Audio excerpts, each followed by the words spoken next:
Vous écoutez Alger Chaîne 3, le journal.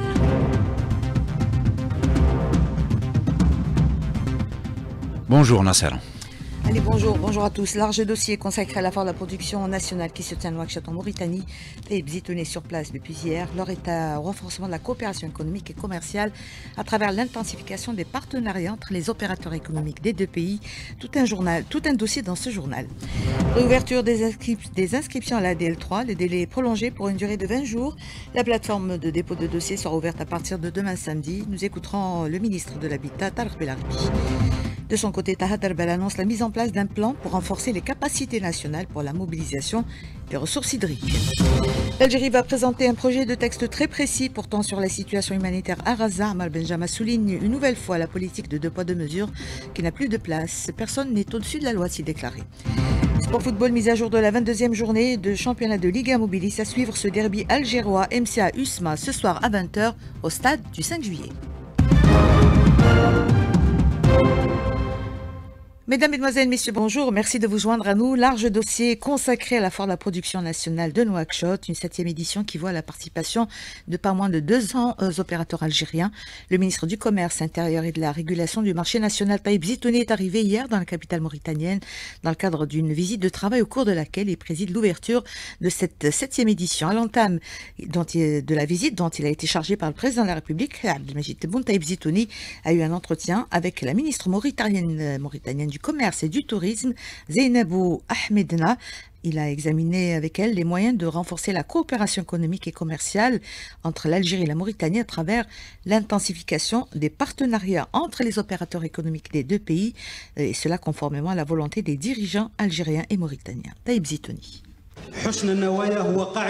La bonne volonté, c'est une base solide et la volonté politique des deux chefs d'État reflète leurs histoires communes. Elle vient ancrer solidement leurs relations. Néanmoins, et de façon pragmatique, nous comptons sur les infrastructures de base et tous les mécanismes qui nous permettent d'asseoir des relations solides et fortes. À travers des échanges commerciaux, gagnant-gagnant, c'est notre aspiration.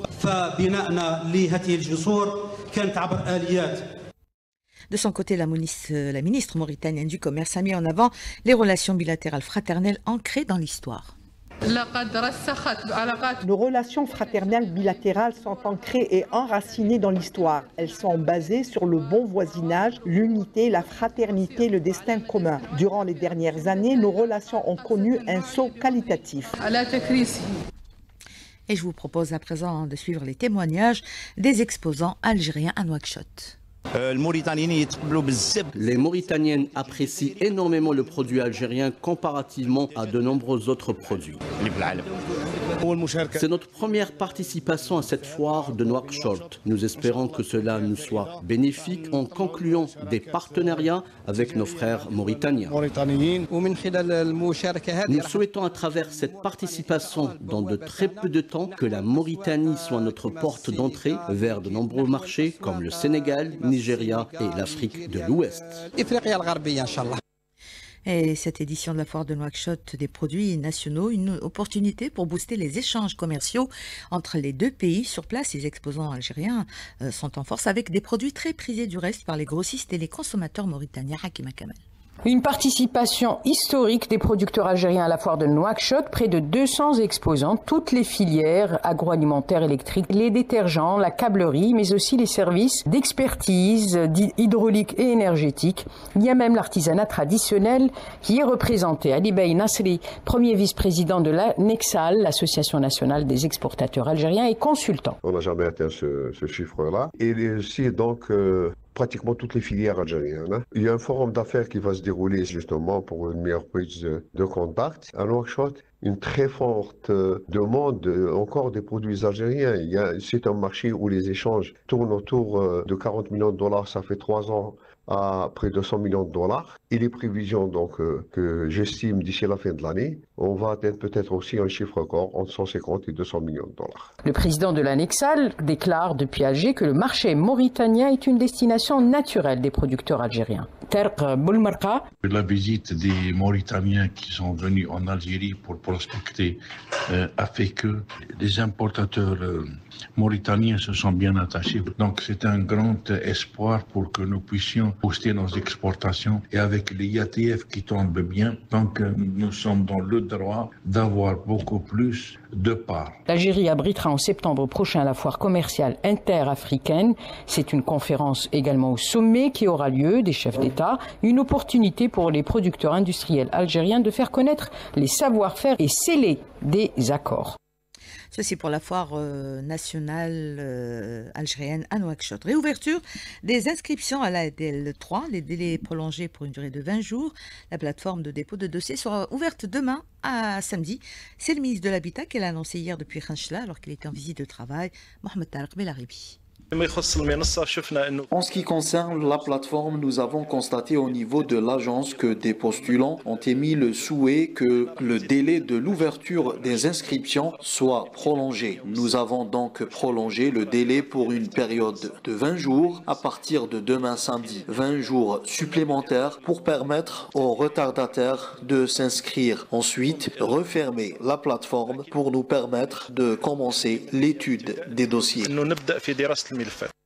Et à propos de logement, direction la wilaya de Mostaganem, plus de 1000 unités sont en voie de lancement sur l'ensemble du territoire, réparties sur plusieurs communes et différentes formules dans le cadre de la politique nationale visant à garantir un habitat décent pour tous. Yamina Hamdoud.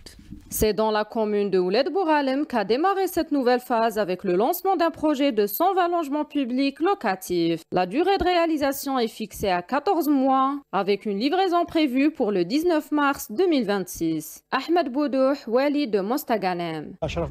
Nous avons procédé au lancement de plus de 1000 logements et d'autres projets seront lancés dans les semaines à venir après l'achèvement de certaines procédures administratives nécessaires à la réalisation de ce type de projet. Nous avons confiance en nos cadres ainsi qu'en les moyens de réalisation, qu'il s'agisse des entreprises ou des bureaux d'études. Nous misons beaucoup sur les défis que nous avons pris en charge avec nos jeunes diplômés de l'université algérienne et nous serons au rendez-vous. D'autres programmes sont en cours dans plusieurs communes. À Khadra, 2 projets totalisant plus de 100 logements en formule LPL et promotionnelle doivent être livrés d'ici début 2026. À Sidirli, un nouveau programme de 70 logements est en réalisation, en plus de 2 projets en LPA. À Ouled Malla, un transfert de terrain a permis le déblocage d'un programme de 40 logements. Et à Ben Abdelmalek Ramdan, 80 logements LPL viennent d'être lancés. De Mostaganem, Yamina Hamdoud, Algéchien 3.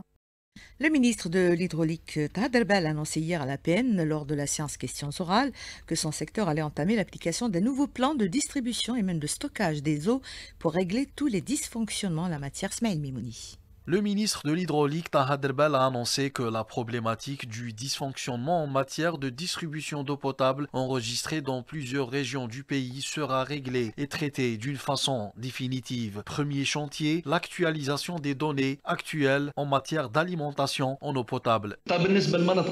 Concernant les zones classées rouges en matière d'alimentation en eau, je vais donner une instruction le début de semaine prochaine à l'Agence nationale des ressources en eau, l'ANARAJ, pour actualiser la situation d'alimentation en eau au niveau de toutes les zones. C'est une préoccupation enregistrée dans plusieurs zones sur le territoire national. Le plan de distribution et même de stockage des eaux sera dorénavant revu et corrigé. Le ministre de l'Hydraulique, Tahad Erbal. Il faut savoir qu'aujourd'hui, les conditions ne sont plus les mêmes, notamment climatiques, et que les données actuelles n'ont pas été actualisées depuis beaucoup de temps. On doit passer à un autre plan de distribution d'eau. On peut augmenter le volume d'eau dans certaines régions où le besoin a augmenté, que ce soit en eau potable ou encore pour le besoin des agriculteurs pour l'irrigation. Parmi les autres mesures attendues dans le nouveau plan, l'Agence nationale des barrages et des transferts œuvre à entamer des sorties sur le terrain en vue d'explorer de potentiels sites pour la réalisation de barrages et de retenues d'eau dans différentes wilayas du pays. Autre ministre concerné par la séance question orale à l'APN hier, la ministre de la Solidarité et des Conditions de la Femme, Soraya Mouloudji, a fait à l'occasion un état des lieux en matière de prise en charge ou concernant la prise en charge au niveau des institutions spécialisées dédiées à la scolarisation des enfants atteints d'autisme. On l'écoute, ses propos sont recueillis par Smaïl Mimouni. Le nombre d'institutions spécialisées pour l'année scolaire 2024-2025 a atteint 239 institutions spécialisées afin de prendre en charge les enfants autistes. Le nombre de classes ouvertes aux personnes handicapées mentaux et aux enfants atteints d'autisme dans les établissements scolaires a atteint 1422 classes. Le nombre total d'enfants atteints d'autisme pris en charge par le secteur est de 9113 enfants. Direction Sétif, où le ministre de la Communication a mis l'accent hier sur le rôle important des médias dans l'accompagnement des start-up pour leur permettre d'occuper la place qui leur revient au sein du tissu économique national. Mohamed Maziane qui s'exprimait lors d'une journée d'études sur l'entreprise économique productive incubatrice des start-up, la télévision nationale, un espace d'interaction et de communication, indiquait que les médias nationaux, dont l'entreprise publique de télévision, assument une mission citoyenne qui reflète leur engagement au service public et accompagne les choix stratégique de l'État. Il a également rappelé l'importance de la création, la promotion et l'accompagnement des startups, notamment des jeunes entrepreneurs. On l'écoute. Le projet de la création, la promotion et l'accompagnement des startups, notamment des jeunes entrepreneurs, est un projet national par excellence qui figure dans le programme du président de la République, M. Abdelmajid Tebboune, qui lui accorde tout l'intérêt voulu en tant que projet d'avenir prometteur pour le pays. De son côté, le ministre de l'économie, de la connaissance des startups et des micro-entreprises a relevé que l'environnement des startups et de l'innovation est entré en phase de durabilité, d'affirmation et de promotion, et de ce fait, le rôle des médias sera plus important dans la promotion de l'entrepreneuriat, de la réussite des startups et l'amélioration de leur visibilité en Algérie et à l'étranger. Le premier groupe de pèlerins issus des wilayas de Ghardaya el-Menia s'est envolé hier soir depuis l'aéroport international Moufdi Zakaria de Ghardaya vers les lieux saints de l'islam pour s'acquitter des rites du Hajj pour la saison 2025. Ce premier groupe compte 374 pèlerins, hommes et femmes. En Palestine, nouveau massacre à Gaza. Les forces d'occupation israéliennes ont intensifié leur bombardement sur la bande de Gaza dans la nuit d'hier, tuant au moins 21 civils palestiniens en blessant des dizaines d'autres. À Jabalia, une maison de 4 étages appartenant à la famille Dardouna à Jabalia était donc complètement détruite par une frappe aérienne. Jusqu'alors, plus de 50 personnes, dont des réfugiés, sont portées disparues sous les décombres. 11 Palestiniens ou 11 civils palestiniens assassinés, d'autres blessés également aujourd'hui dans une frappe sioniste qui a visé une maison résidentielle dans la ville d'Abassan el-Jadida, à l'est de Khan Younes, dans le sud de Gaza. Le chef de l'OMS, Tedros Ghebreyesus, exhorte l'occupant sioniste à avoir pitié de Gaza et à mettre fin à l'agression et à la destruction systématique du système de santé du territoire palestinien. L'entité sioniste, dans sa démarche d'exterminer le peuple palestinien, bombarde et cible toute aide humanitaire provenant dans l'enclave sous embargo depuis plusieurs années, affamer les Palestiniens pour les pousser à quitter leur terre et fuir la mort. Wissem Abouzeid, que nous retrouverons dans l'édition de 19h. En attendant, Amar Benjama a appelé depuis New York les membres du Conseil de sécurité de l'ONU à agir immédiatement face aux violations du droit international humanitaire, dénonçant la politique de 2 poids 2 mesures exercée par l'entité sioniste. Le représentant permanent de l'Algérie auprès des Nations Unies a annoncé qu'un projet de texte portant sur Gaza sera présenté par l'Algérie très prochainement. On l'écoute. L'Algérie, avec le soutien du groupe arabe, a l'intention de faire circuler un projet de texte très précis portant sur la situation humanitaire à Gaza, ainsi que sur l'accès et la distribution de l'aide humanitaire dans toute la bande de Gaza. Nous comptons sur le soutien de tout un chacun et sur votre esprit de compromis pour cette entreprise importante. Nous emploierons un libellé qui, nous l'espérons, unira non seulement les membres du Conseil de sécurité, mais également l'humanité dans son ensemble. But humanity is entirety. Et 78e session de l'Assemblée mondiale de la santé à Genève, un projet de résolution présenté par l'Algérie et d'autres pays portant inclusion de l'État de Palestine dans le cadre du règlement sanitaire international et la consécration de sa participation au sein de l'OMS a été adopté hier à une écrasante majorité.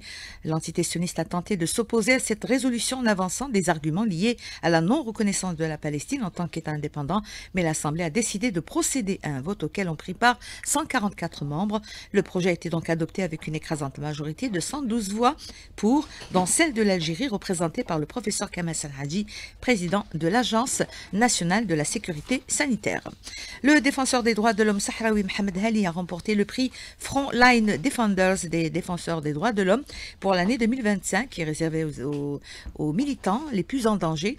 L'hommage rendu à ce défenseur des droits de l'homme sahraoui est l'aboutissement d'années de lutte pour exercer la profession d'avocat au milieu d'une campagne croissante de répression systématique menée par le Marzen contre les défenseurs des droits de l'homme au Sahara occidental occupé.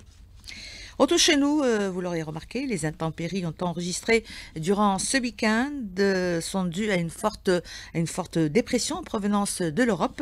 Plusieurs régions du pays ont été touchées par de fortes pluies, des vents, notamment les hauts plateaux et le sud du pays.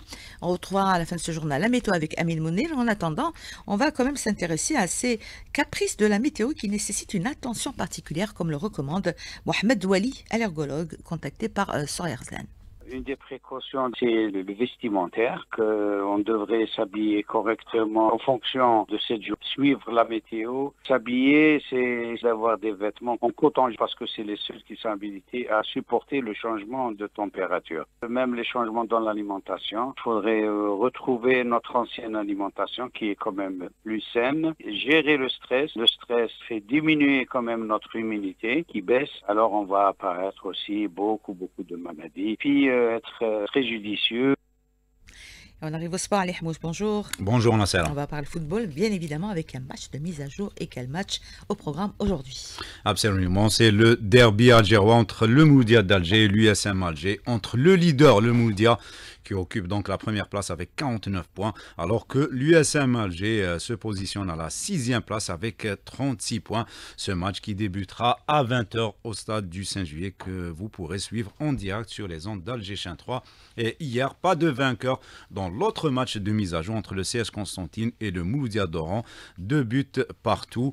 Et cet après-midi, il y aura du volleyball au programme avec les demi-finales de la Coupe d'Algérie chez les messieurs. Les deux matchs qui se joueront à 16h. Le Mouloudia d'Alger qui affrontera le Wydad de Tlemcen et Al-Alma, le NC Béjaïa qui sera face à l'OMK El Milia. Il y aura également du basketball cet après-midi avec la 3e journée des playoffs messieurs. Ça va débuter à 16h30 avec ce match entre le Mouloudia d'Alger et le CS Tlemcen et à 19h le Wydad de Boufari qui affrontera le CS Guet Constantine. Ça sera pour le compte du groupe B. Merci Ali Hamous, avec vous que prend fin ce 12-13 week-end réalisé par Ahmed Dado, Amin Segeni, Morad était à la technique, Ikram et Nesrine à la régie. Merci aussi à Monique qui était au streaming vidéo. Dans un instant, la météo avec Amin Mounir. L'information revient à 14h. Premier rendez-vous avec l'information, le flash qui vous sera présenté par Amalazib. J'aurai quant à moi le plaisir, je l'espère, de vous retrouver ce soir à 19h. Merci de nous rester fidèles.